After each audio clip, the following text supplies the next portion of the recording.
Springtime with Hitler in Canada. 2S LGBTQI plus campaigner and part-time Prime Minister of Canada goes double S, SS, orchestrating a tear-dropped standing ovation for a man who should have been in front of a firing squad at the end of the Second World War, a fugitive from the Eastern Holocaust, honoured by every single member of the Canadian Parliament, irrespective of which side of the Uni Party they belong to. And King Charles goes full Tonto in the Palace of Versailles. I wonder what the people outside would have made of him in 1789. And Donald Trump goes 10 points clear of Joe Biden in a CNN ABC poll for the presidential election coming up soon. It must be getting nearly time for them to decide either to throw in the towel of Joe Biden or to take another action to terminate Donald Trump, maybe with extreme prejudice. It's all coming up. Fasten your seatbelts. It's the mother of all talk shows. You are listening to the Mother of All Talk Shows podcast with George Galloway. An inflection point has been reached in the proxy war between NATO and Russia over the dead bodies, hundreds of thousands of them, of the people of Ukraine. It's an inflection point on the battlefield, and I'll be talking to a very eminent former CIA operative about what was meant by the British and French cruise missile attack on the headquarters of the Russian Navy in Sevastopol and what Russia will be planning to do in return.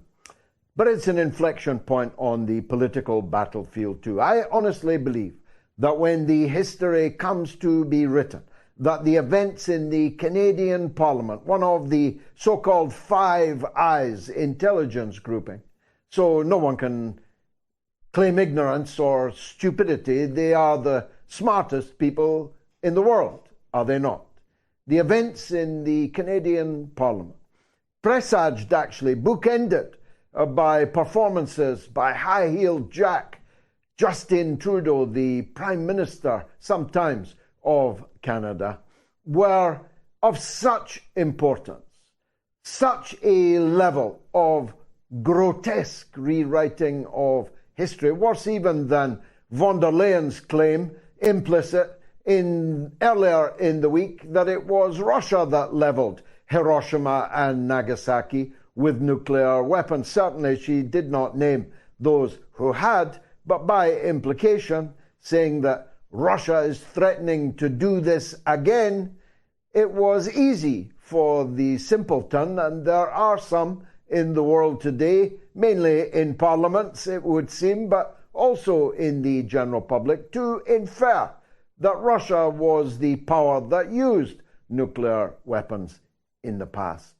But this took the biscuit in Canada's Parliament, House of Commons, it is called, modelled on the mothership of the British House of Commons.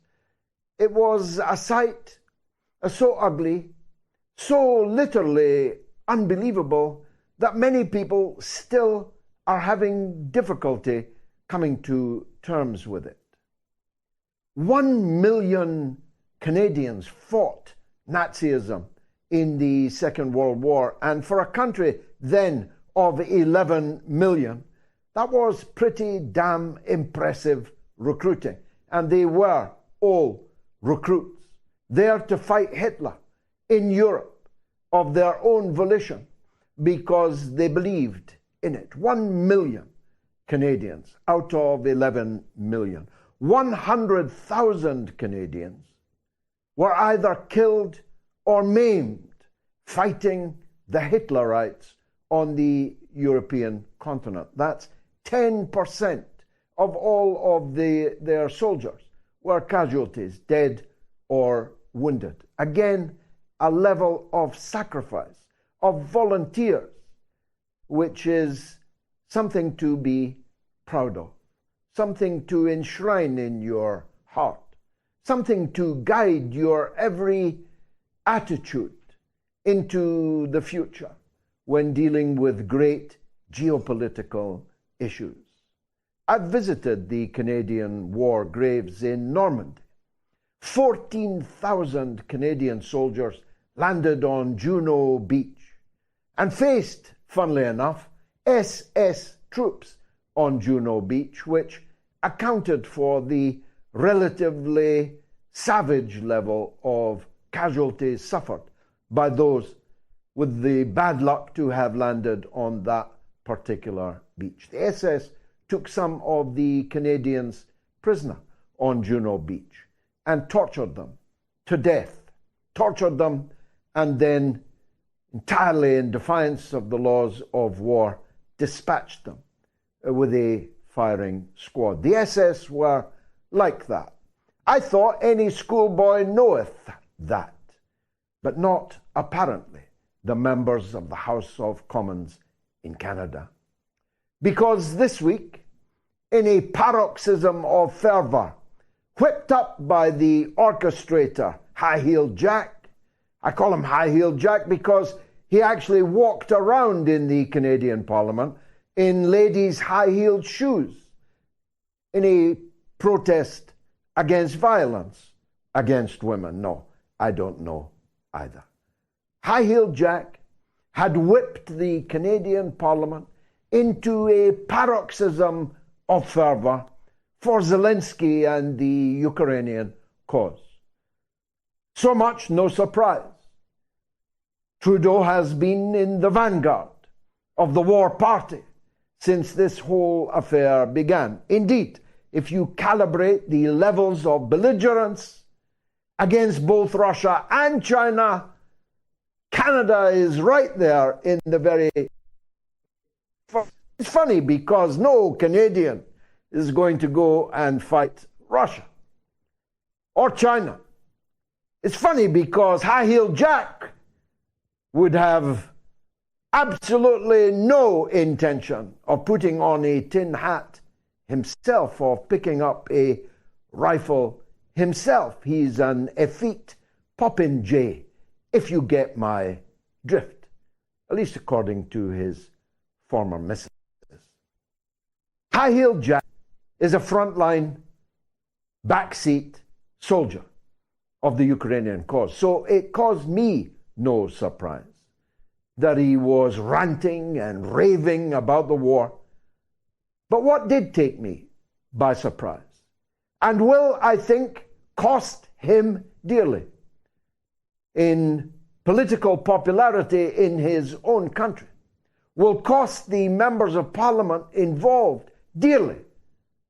What will live on in history as a day of infamy in Canada was what happened next. In this paroxysm of fervour, the Speaker of the Canadian Parliament, no less, the Speaker reading from notes, drew attention to the presence in the audience of a Ukrainian hero, he said, a Canadian Ukrainian hero, he said, who had fought the Russians during World War II.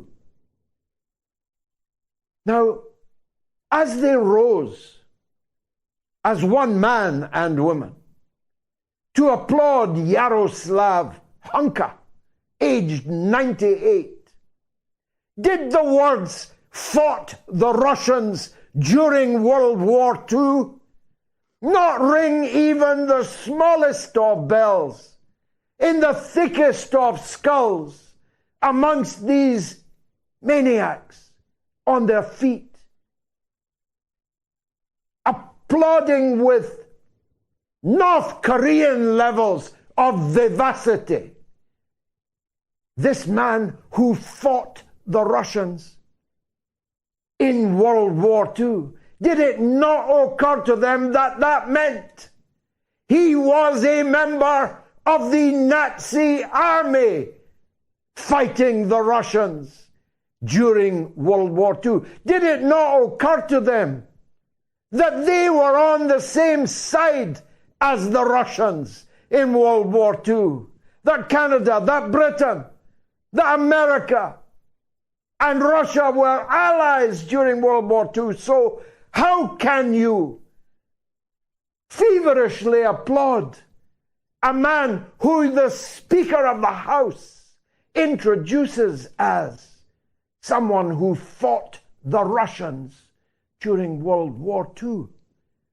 Even if they didn't know that he was Yaroslav Hunka of the 14th Division of the same SS that murdered Canadian prisoners in the sand dunes on the beach of Juno in Normandy in 1945, even if they didn't realize that the Galician SS, of which Yaroslav was a member and from which is a fugitive from war crime charges, did it not occur to them that this man was therefore a part of war crimes almost beyond imagination?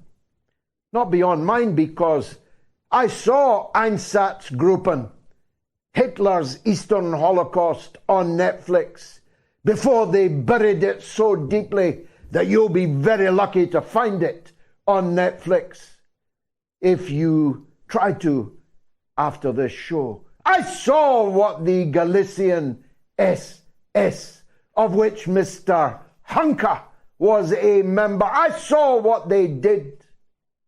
I saw the massacre.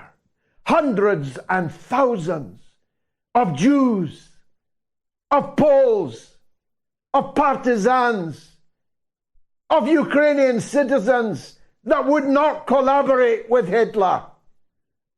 I mean up close and personal. I mean murdering them in pits, on video, climbing on the bodies and murdering them. Anything that moved in the pit, murdered, executed. Who? Not by the Germans, but by their Ukrainian collaborators, their fellow members of Hitler's SS. So what do we have here? We have a Commonwealth Parliament. We have a North American state. We have a member of NATO. We have one of the Five Eyes. We have one of the leaders of the war party in the world, whose parliament orgiastically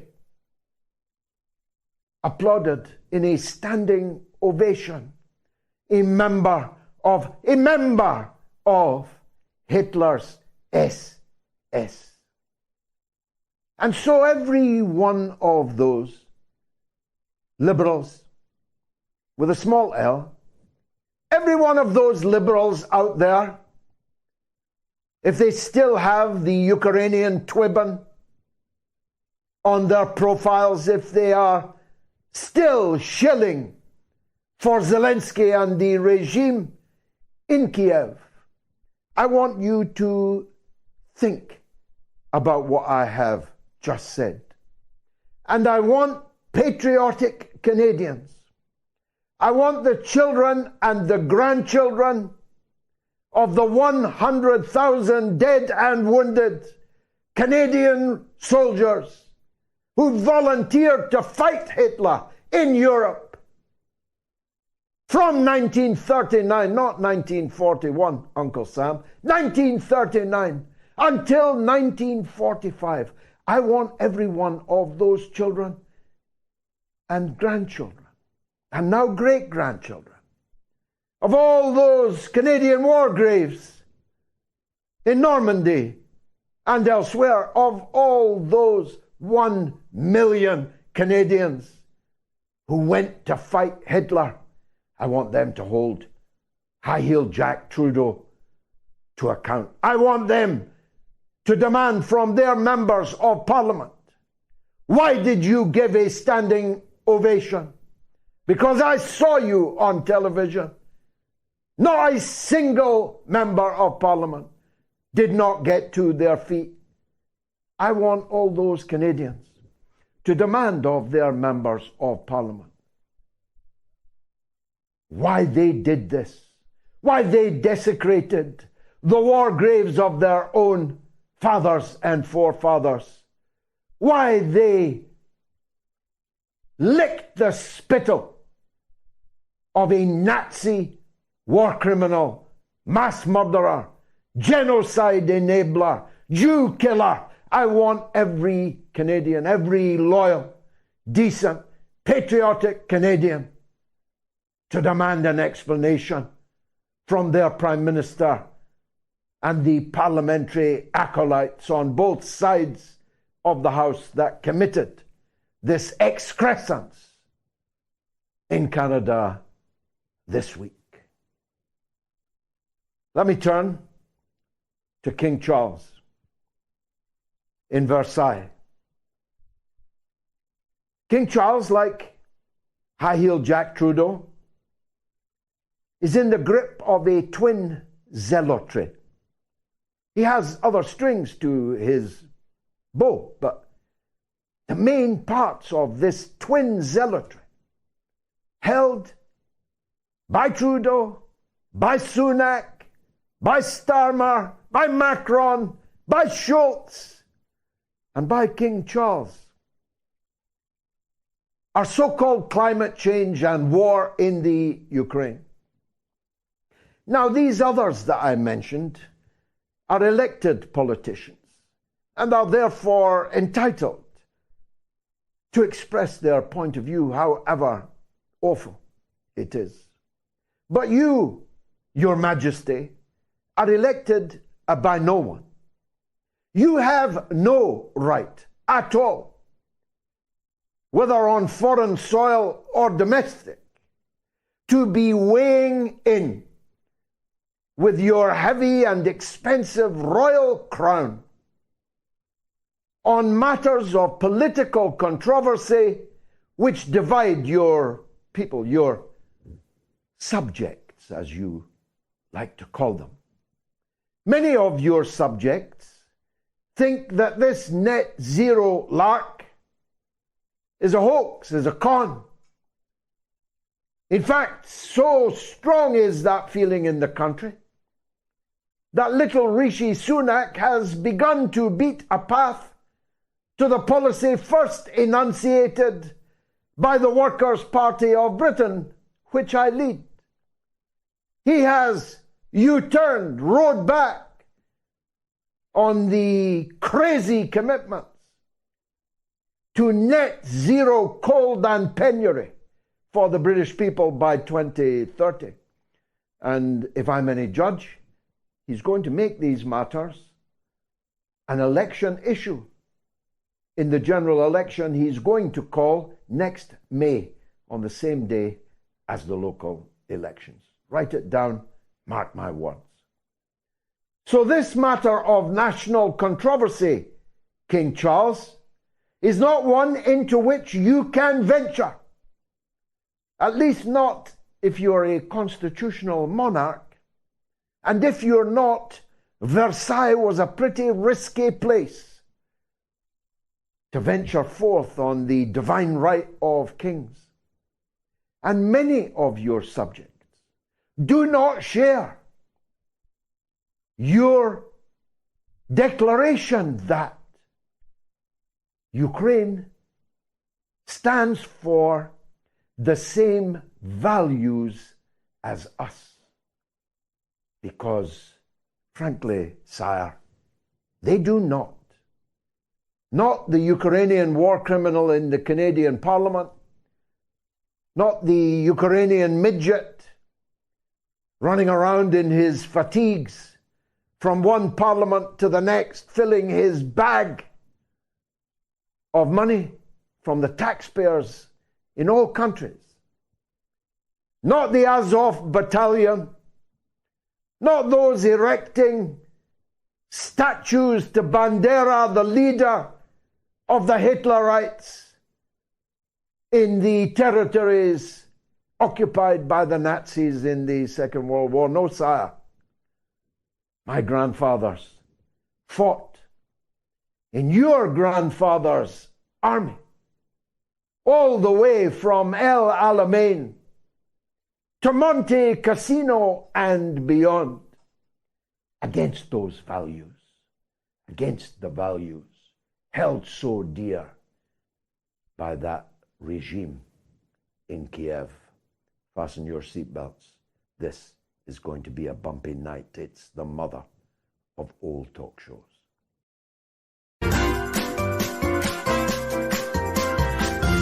You are listening to the Mother of All Talk Shows podcast with George Galloway. Now, we've got an unlikely poll running. Perhaps it should have said if you had to. If they ran for president and you had to vote for one of them, who would you vote for?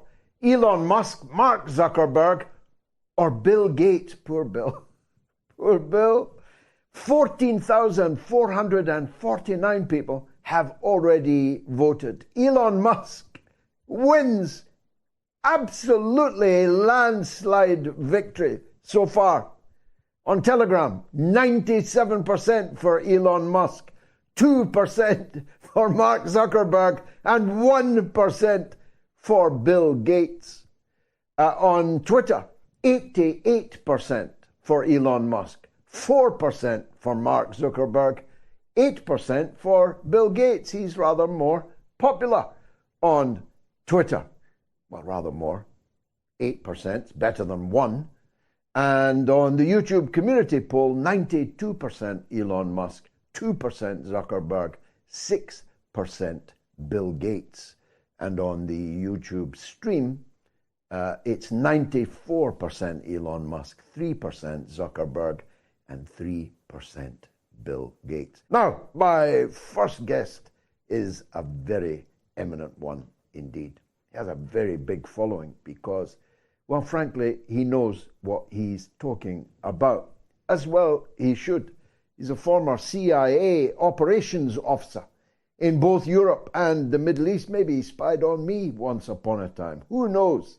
He's a war veteran and a PhD in European history.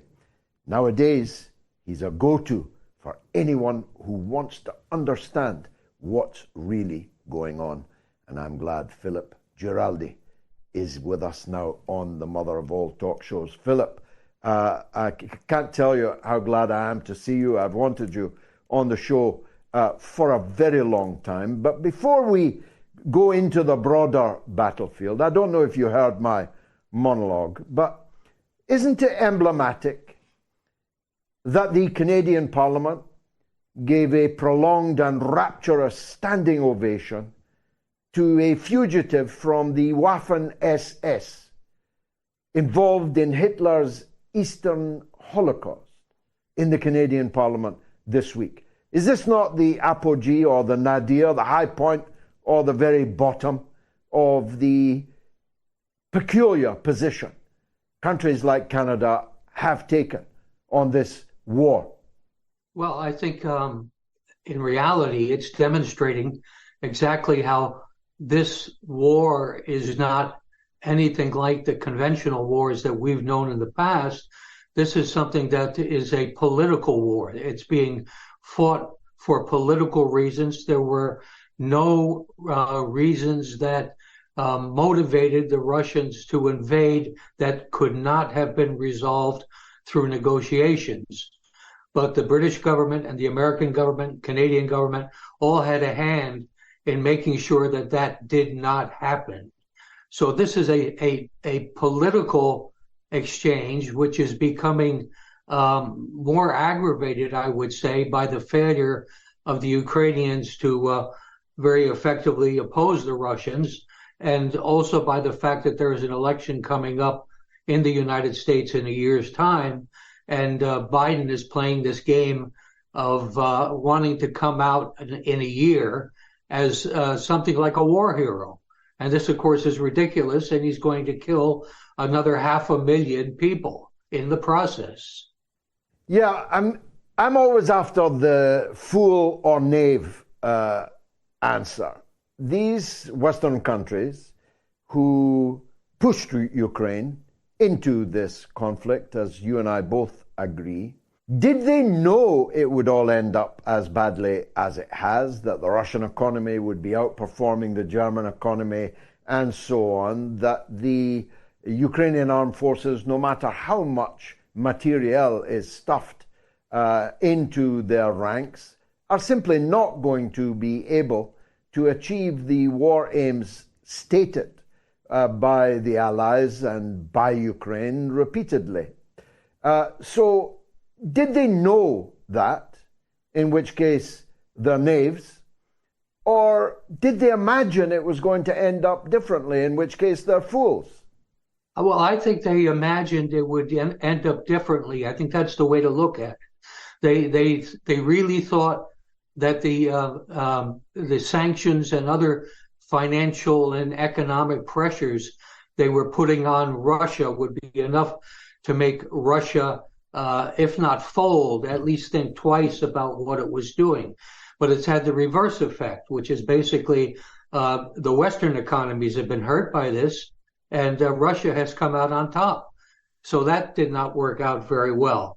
And I think they also believed the propaganda that they were feeding themselves about how the Russian army was full of soldiers who didn't want to fight, who was poorly trained, poorly equipped.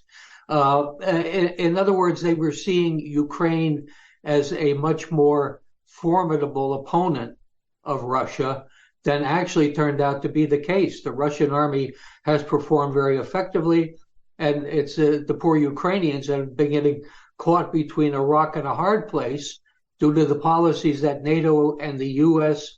And others have been pushing them into, and all they've been looking at is defeat. And the war, in terms of military, is a foregone conclusion now. There is no way, even if NATO were to intervene more aggressively, no way this thing is going to get turned around. More and more people are saying that, Philip, even in the House journals of the War Party, in the New York Times, in the Washington Post, in the London Times, in the Daily Telegraph here, in, if you like, the fancy newspapers and the so-called flagship broadcasters that are talking to, if you like, the elites in our society, are all now openly saying this is not going to end well. Down at the popular end, in the yellow press and so on, you still get the Ukraine is winning propaganda, because that's for the masses. But you and I know, and they know, the top people know, this is not going to end well. Why then indulge in these performative public relations exercises, like firing long-range cruise missiles into the Navy headquarters in Sevastopol, which will, of course, change nothing, but allows a bit of a thrill to run through the ranks of the scribblers, but can only make the final terms of the settlement, and settlement there will presumably have to be, all the more onerous for Ukraine and its backers. Yeah, I absolutely agree with you. This is where it's going. And again, I think you have to look at it right now in terms of this is a game that's being played. And essentially, people like Joe Biden are wanting to come out with an acceptable solution at the end of all of this, where Mr. Joe Biden gets reelected president of the United States, and so on and so forth. But I think he's going to have a rough ride. The meetings at the UN in this past week were not a good sign. The reception of Zelinsky's speech and of Biden's speech, Zelensky's speech, there was virtually no one there listening. So he's lost whatever charisma he had. And we have Joe Biden's speech, which just basically said nothing. So you have essentially the world is starting to wake up to what's going on here. And Biden is essentially trying to ride the horse so he gets out at the other end with some kind of solution that will work for him. And this is not going to happen. Senator Rand Paul today announced that he is going to do everything in his power, which is considerable, to make sure that this upcoming tranche of money of $43 billion that was supposed to go to Ukraine will get blocked. So we'll see how that works out. And the war party just lost another paragon of virtue. Presumably, Senator Bob Menendez will not be showing up to vote for more war, weighed down as he is by all the money in his jacket and the gold bars in the backseat of his car. So the arithmetic in the Senate is getting more and more tight. Menendez is only, of course, the chairman of the Foreign Relations Committee in the United States of America. You couldn't make this up. So it's getting tight for them financially on the battlefield in Congress. And yet, Mitch McConnell, when he's sentient, he's still right glued to President Biden. Is this a kind of octogenarian love affair, or what is it that first attracted McConnell to Joe Biden? Well, I think that the thing that's attracted the two of them to each other is the fact that they've hit their heads so many times lately in falling down that they have something in common there. But reading between the lines on the meetings that Zelinsky had in Washington, there was no warmth there. The last time he came through Washington, he received a hero's welcome, standing ovations in Congress. People were talking about putting a bronze bust of him under the Capitol dome. And this time it was kind of quiet. McCarthy, for example, did not meet him when he arrived. He met the two leaders of the Senate, Republican and Democrat. But again, there was not enthusiasm about all this. And there were some other interesting signs that preceded this. There was an article in the New York Times when Zelinsky arrived describing how an alleged Russian terrorist attack on a Ukrainian village back on June 6th, which Zelinsky claimed was a Russian terrorist attack, turned out, in fact, to be an attack using a Ukrainian missile. So this is very reminiscent of the Polish incident back in April, when they claimed that Poland had been attacked by the Russians. It turned out it had been the Ukrainians. Zelinsky is losing all his credibility, is what I'm saying. And the surfacing of this article when he arrived in the United States was probably a leak from the White House sending a signal. Yeah, as they used to say in music hall, he was a good act, but he's gone on too long. I think there's little doubt that he's going to be hooked off the stage one way or another.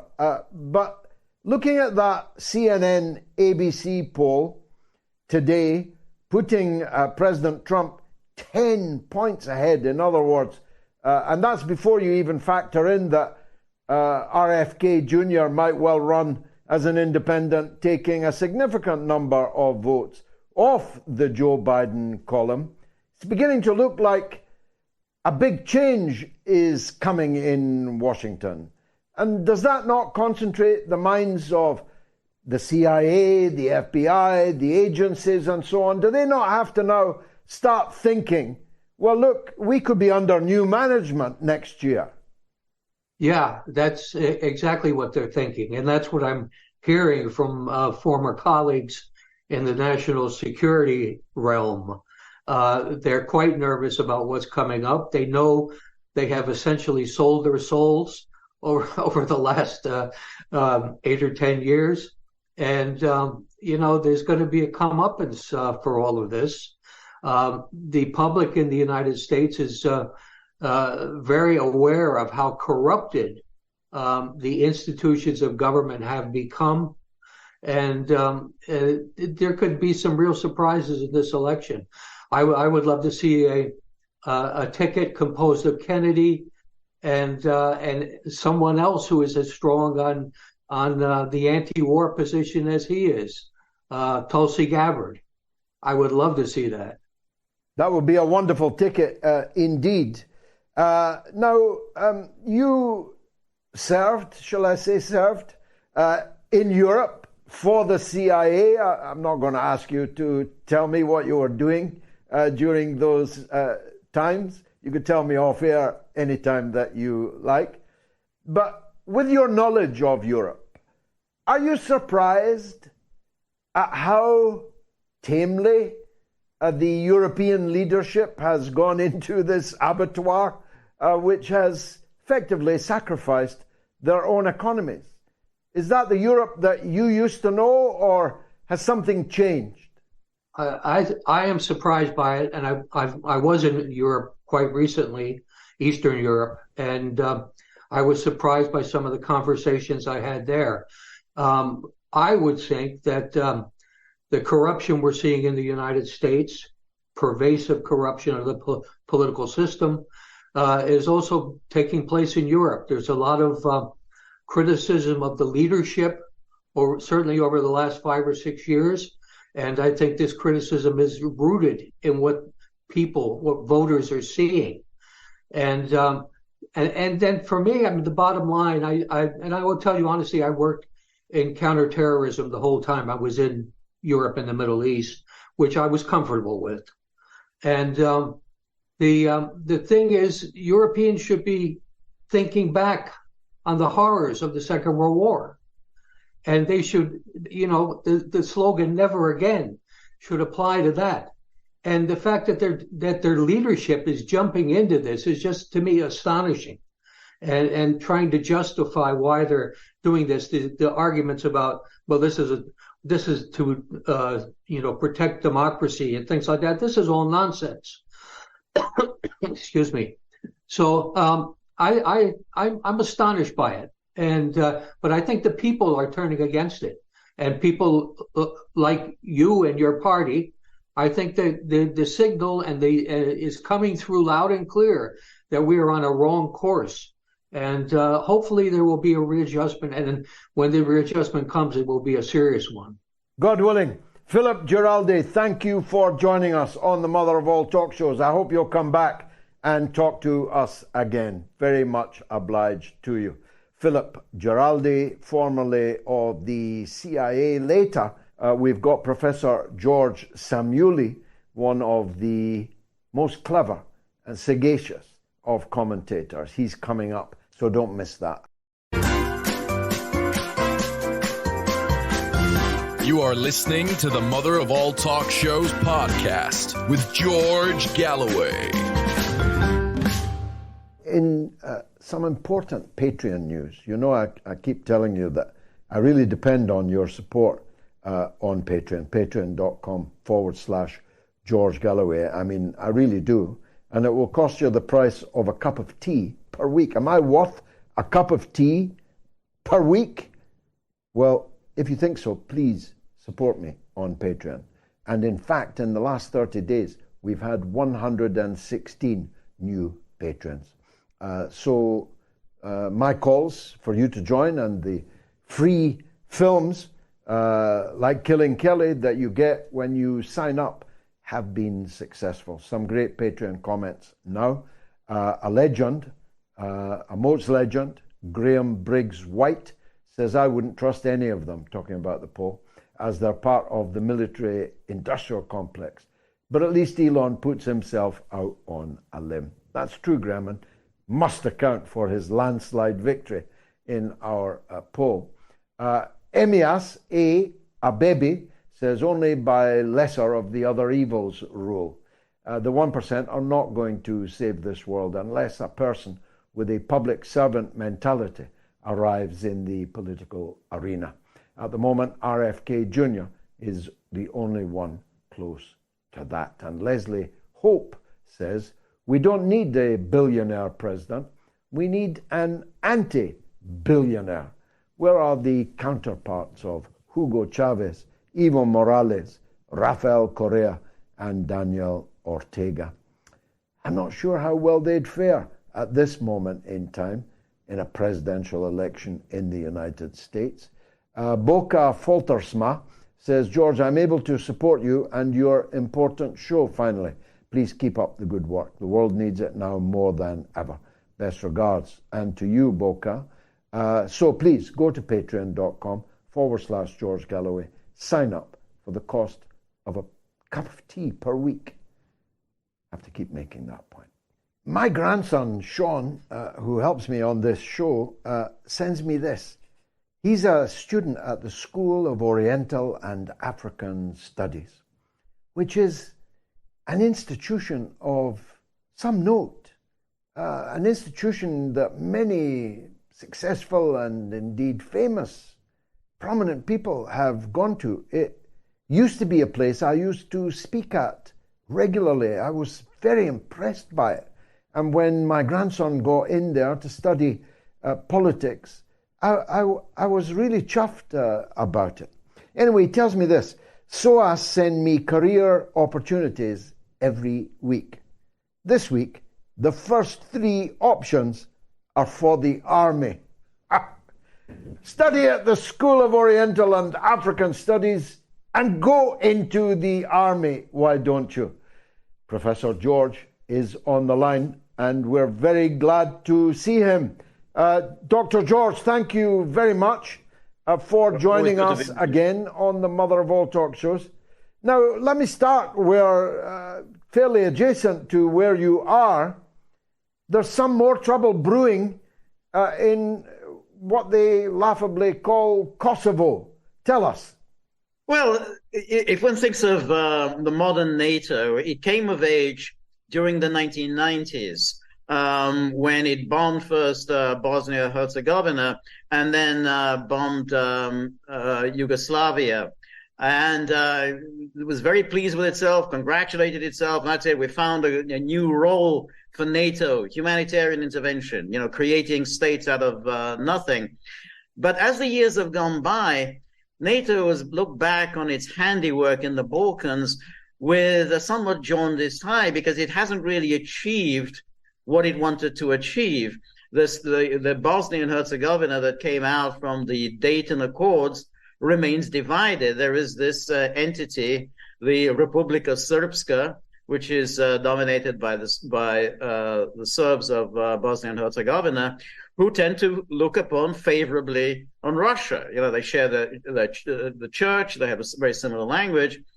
And then when it comes to Yugoslavia, they badly wanted Serbia to recognize Kosovo and accept that they've lost Kosovo. Kosovo is an independent state, and then Kosovo can be marched into NATO, the EU, and all the rest. But that hasn't really worked out. So NATO really over the past 5-6 years has been very assiduously finding some way of rectifying these 2 deficiencies, which is to get rid of this Republika Srpska once and for all, get Serbia to recognize Kosovo, and above all, to get Serbia and the Bosnian Serbs on board for the anti-Russian, Russophobic policy of NATO and the EU. And so anytime you look for any of these problems, which is that, in Kosovo, it's being provoked by Albin Kurti, the Kosovo leader, with a view to provoking a NATO intervention. I mean, that's always what it does. If they can get another NATO intervention into Kosovo, it worked 25 years ago. They pushed the Serbs out. Maybe they can do it again just by saying, oh, the Serbs did this, Serbs did that. And of course, behind the Serbs stands big bad Putin. And in the meantime, the same thing is happening in Bosnia and Herzegovina, where the leader of the Republika Srpska, Milorad Dodik, could be arrested at any time. He's been threatened with arrest by the Office of the High Representative, somebody who's appointed by NATO to run the place. And he has threatened to arrest Milorad Dodik. And again, that could provoke a NATO intervention should the Serbs rebel at seeing their leader arrested. That could be the provocation for a NATO intervention. So NATO is looking for ways to rectify its problem, because the whole continent is now under NATO control. And there are only two holdouts: Serbia and the Republic of Srpska in Bosnia and Herzegovina. There is, of course, Austria, and they are also trying to push Austria into NATO. But this problem with the Balkans is just not going to go away, and it's annoying NATO no end. Although in Hungary, for example, the government is taking an increasingly independent line, independent of NATO and of the EU. In Poland, where there are elections now, you can't be elected unless you are taking a firm stand on issues like immigration, for example. This tremendous influx of Africans to Lampedusa in Italy, they plan on sprinkling these African people who've arrived there throughout all European countries. Poland saying not one of them will come here. Poland has effectively broken relations with Ukraine now. So actually there are real life forces which are pushing more and more European governments into a different political position, aren't there? Well, we'll have to see whether that's the case. I mean, Poland, the Polish government has a very tough election fight on its hands. It's in 3 weeks' time. They are very worried about this new party, this Confederal Party, that could challenge them and therefore push them out of power and then bring in this Donald Tusk. So what are they doing? They're playing the Polish nationalist card and saying, we're not going to give anything to Ukraine. I would be very surprised if Poland will stick to that policy. I mean, Poland is now so identified with Russophobia, with leading the charge against Russia. I mean, Poland now sees itself as the leader of Europe. I mean, it's pushing aside Germany and France and saying, we are the leaders of Europe. We are America's closest ally. Look at how useless Germany has been. Look at how useless France has been. We were aware of Russia from the beginning. So one has to take this with a pinch of salt, what this whole row between Zelinsky and Duda and Morawiecki. We'll see what happens after the election. Same with this Lampedusa. I mean, remember, Giorgia Meloni was supposed to be the Mussolini, the return of Mussolini, and that was it. Italy was going to join Hungary, and the whole NATO endeavor would collapse. And then she just collapsed. She was the one who just faded away. And now she's turned to Ursula von der Leyen and says, "Well, please help me with this immigration problem." Well, that was her defining issue. That was what got her into power.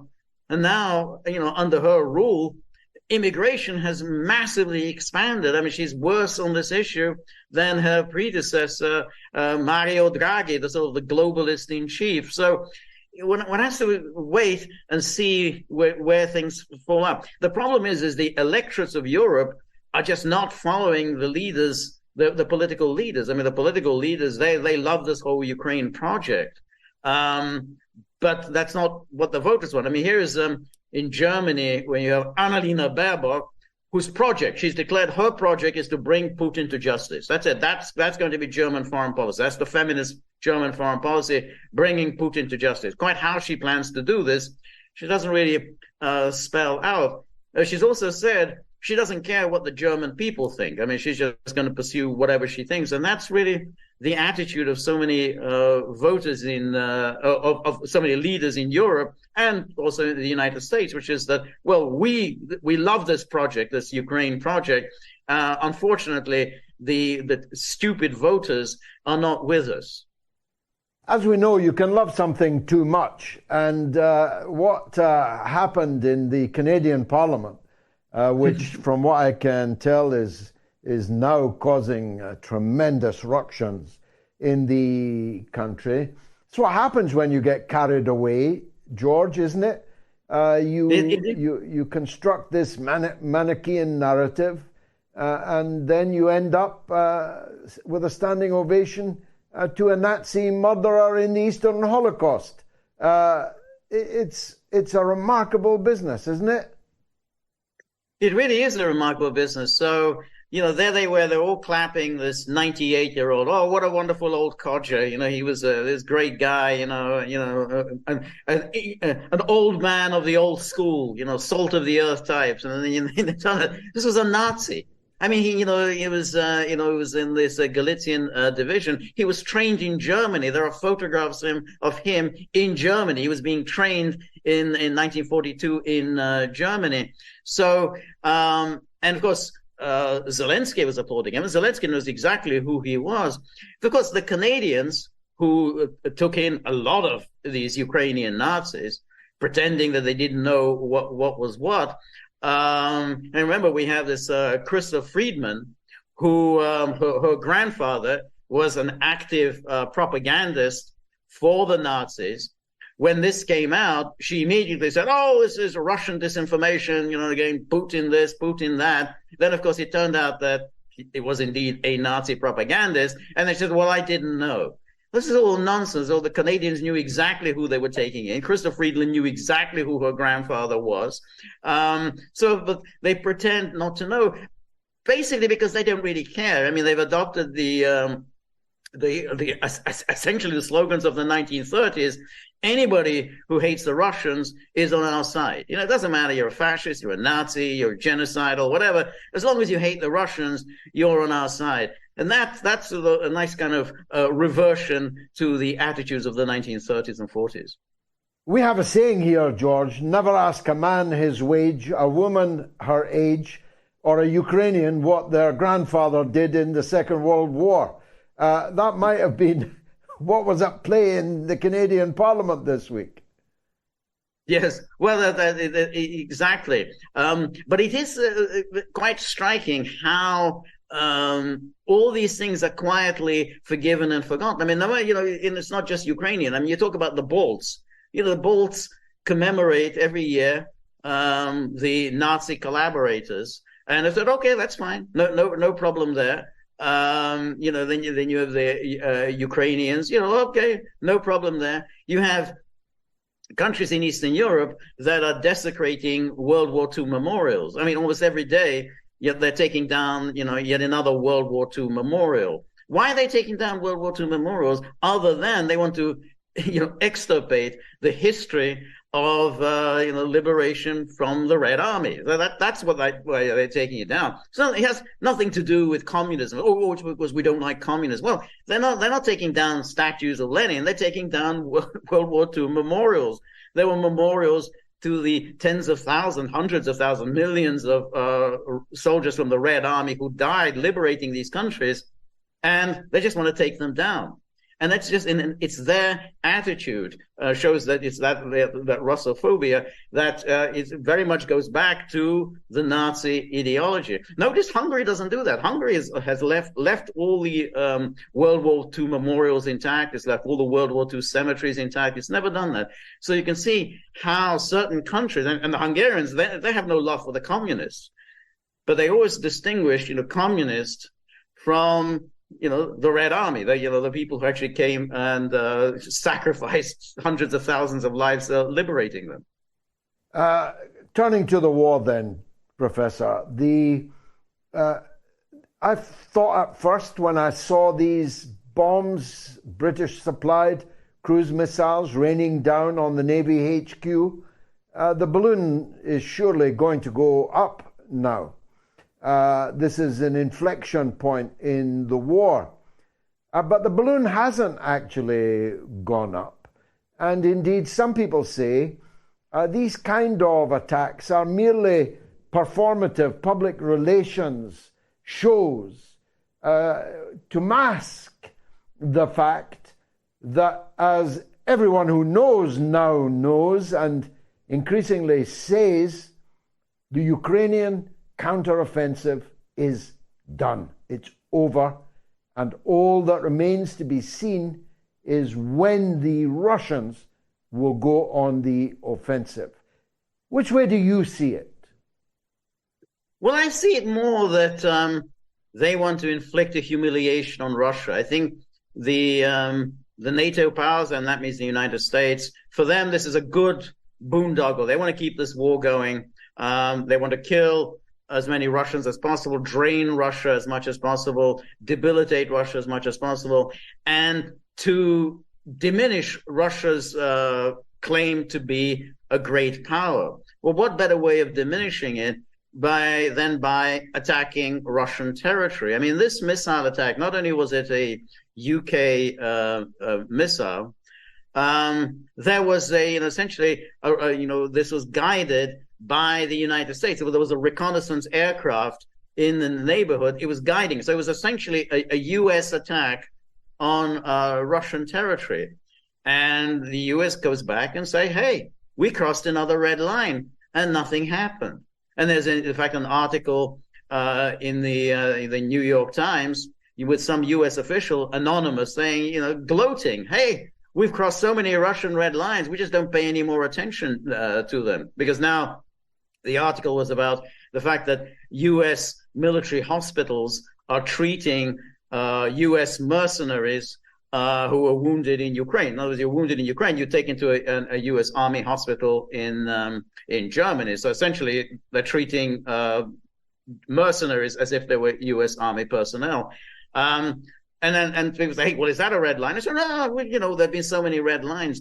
But for them, it's a way to humiliate Russia. They think Russia is weak. They think Russia is afraid of NATO. They think they are afraid of us. We are not afraid of them. They are afraid of triggering a nuclear war. We are not afraid. And that's the NATO.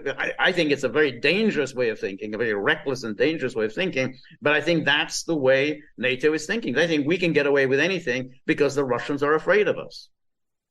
It's unlikely that the Russians are afraid of them, but it's also true that Russia has not appreciably struck back for what was, as you say, a very embarrassing, to say the least, attack on their naval HQ in Sevastopol. Yeah, no, I think that's right. I also don't think the Russians are afraid. The Russians are very cautious. They've always been very cautious. Putin is a very cautious man. He doesn't want to start a world war.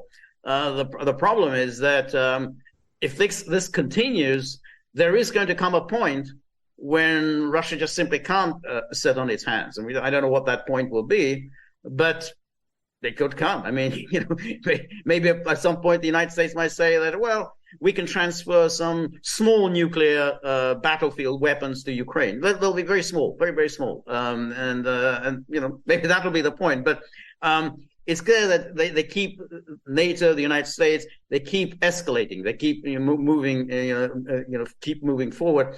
And I think at some point it's going to end very badly. Dr. George, as always, a voice of reason. Thank you for joining us on the Mother of All Talk Shows.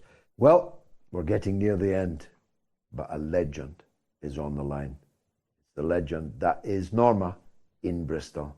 Norma, God bless you. Everyone's thinking of you. Welcome to the show. I think you do need a few more women callers because there aren't enough, are there? But the main thing I was going to say was... I should have asked for that because it is noticeable. You're the only woman caller of the evening. Yeah. I don't know why they don't call. Maybe they're afraid of me. Maybe my voice is too loud or I'm too rough or whatever. I don't know. What do you think it is? I'm not frightened of you. I'm not frightened of you. You're so nice to me. Even if I disagree with you. But the thing is, I thought, honestly, tonight, and it's been going on for the whole show, more or less, that monologue was truly good. I mean, you just told it as it should be. And it was, amazing, the ignorance of that Canadian government. And watching them clapping, they were like a load of sheep, weren't they? I just wanted to say that I learned such a lot, because I don't know all the... I'd seen this thing on Twitter, but I don't know all the ins and outs, and you tell us things that we learn. And really... I'm grateful. I'm grateful for that. But in the time available to me, Norma, I want to tell you that there are many people who watch the show who are concerned about you and your near-time future and want to help you. So I want you to think about how we can help you and let us know how we can help you, because we want to. George. It's not about charity or whatever. You are our friend and we want to help you. So think about what it is that you need, what help you need. Will you do that for me? Well, I will, George, but I'm trying to work out my future anyway. And listening to you, and thank you very much, this diversion of your show, it just forgets the sad situation here at home, because my husband's still waiting for palliative doctors to organise his end-of-life care plan. And I don't know if I have to pay for that or if the government pay. I don't know whether my incomings are going to match my outcomes. But I've been doing a lot of work on trying to make sure that I can make ends meet. And I probably will. It's just one thing after another that adds to the stress. And that's why I like your program. What a wonderful call. And very good note on which to end from the legend Norma in Bristol. I think it's been a high-powered, high-octane show, and deservedly so, with two great guests that you wouldn't find on MSNBC or BBC or any of the mainstream media channels in the United States, in North America, or anywhere in Europe. And that is important. That means we're playing an important role, because we are giving voice to people with important things to say and with important experience and qualifications from which to say them. We are providing that. And you, this enormous audience and growing audience, again, now as we come to the end of the summer holiday period, you, the audience, are playing an important role, not just because you've turned up to watch it, but because you obviously are, as I frequently ask you to do, telling people of the existence of the show, the quality of the guests, maybe, if I'm not immodest, the quality of the monologues, and so on. You're telling people, and they're coming. If you build it, they will come, as someone famously once said in a Hollywood movie. Hollywood's still on strike, and we haven't begun to miss it yet, isn't it? Funny. Well, I'll be back again, God willing, at the slightly later time of 9 p.m. on Wednesday for the midweek Mother of All Talk Shows. We're still working hard on the possibility of a trial run, 6 weeks, maybe 8 weeks, of a Moats Africa, which we would very much like to do in association with a group called African Stream, who put out some really terrific stuff. If you haven't followed them yet, we've actually got a clip from them. Why don't we finish on this clip from African Stream, which may be a sign of things to come. Some coups are approved by Western countries, some entirely disapproved. One thing I think is very clear, that the writing on the wall about France and its venal and malign role in Africa is very large. The writing is unmistakable. France's time as an exploitative colonial power in Africa is rapidly coming to an end. Ali Bongo was given the gift for his 64th birthday in entirely fraudulent 64% of the vote in a rigged, indeed fantastically, absurdly rigged a general election. He will never be back. The bongos will fall silent. The question is to make sure that a popular government emerges, whether military or otherwise, a government that will act in the interests of the people, that will use the resources that God gave them to make prosperous the people, both in the private and public sphere, and will act with wisdom vis-a-vis its neighbors, first of all in West Africa, and later, I pray, in the continent of Africa as a whole. Follow them, please, African Stream. I very much hope that if we can get this Moats Africa off the ground, that we will be able to do it in association with African Stream.